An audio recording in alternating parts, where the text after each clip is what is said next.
You know, when they say 40 years of experience, I always ask, where did the 40 years go? Secretary Sylvester Bello of the Department of Labor and Employment, Commissioner Billy Dulay, Bureau of Internal Revenue, Commissioner Sid La Peña, Bureau of Customs, Governor of Palawan, Pepito Alvarez, Chairman Emilio Aquino of the Securities and Exchange Commission, President Alfredo Lim of PAGCOR, fellow workers in government, friends from the business community, and fellow taxpayers. First of all, I would like to congratulate all the professionals of the Bureau of Internal Revenue for another year of achievement.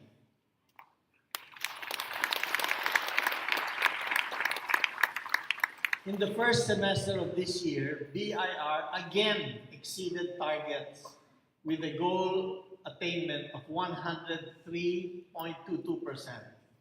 This represents a collection growth rate of 14% over the same period of last year. If we sustain the present rate of improvement, the country should be able to match the tax effort of the best managed economies in the region. So that is our most important goal in the BIR, that we achieve at least the regional average of the tax collection as a percentage of GDP. The Run After Tax Evaders program, or RAPE, is continuing with undiminished vigor. In the first semester of this year, 83 cases were filed with the Department of Justice involving an estimated tax liabilities of over 7 billion pesos.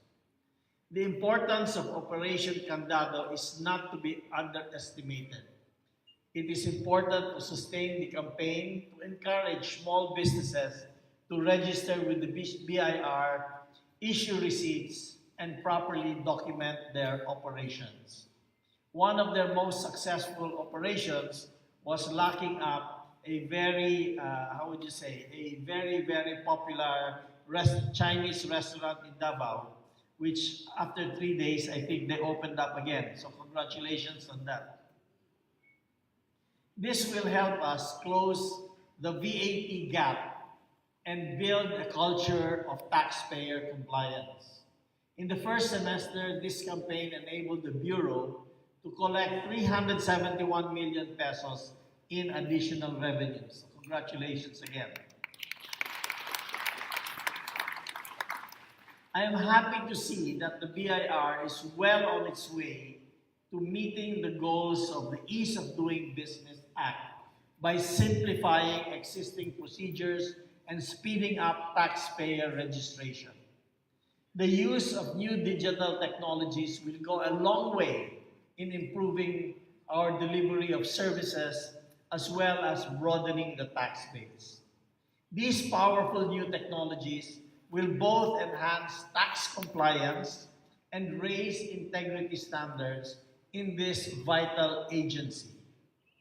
Before the close of last year, we were able to see the enactment into law of our first package of our comprehensive tax reform program. This is a major step in making our tax system simpler, fairer, and more efficient. We saw the beneficial outcomes of the reforms almost immediately. Revenue collections improved. The revenue flow is now sustainable and predictable.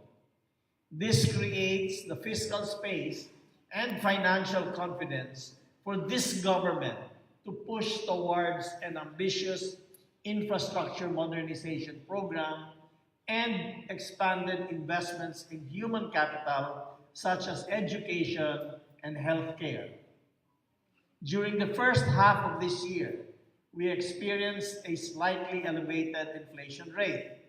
This is due to a host of factors beyond our control, including a spike in oil prices, the depreciation of our peso because of a rise in global interest rates, and what is likely a seasonal surge in the prices of fish. By the way, I was just talking to the central bank this morning, and they told me one of the reasons that there is a very large demand for dollars in the Philippines is because a lot of the big companies who owe dollars have been paying their debt in dollars in advance. According to the central bank, the total amount that was of prepaid loans by the private sector is $4 billion in the first half of this year. That is a good sign because it shows that the local private sector is acting in advance of interest rate hikes in the U.S. We are confident that with the monetary tools at our disposal, the inflationary surge can be tamed. Unfortunately, the inflationary episode has been politicized. Tax reform was blamed for causing the inflation. What should otherwise be understood as an economic phenomenon normally accompanying high growth has been skewed to pin blame on our reformist policies. Let me just be clear though, there are products whose prices have contributed to inflation.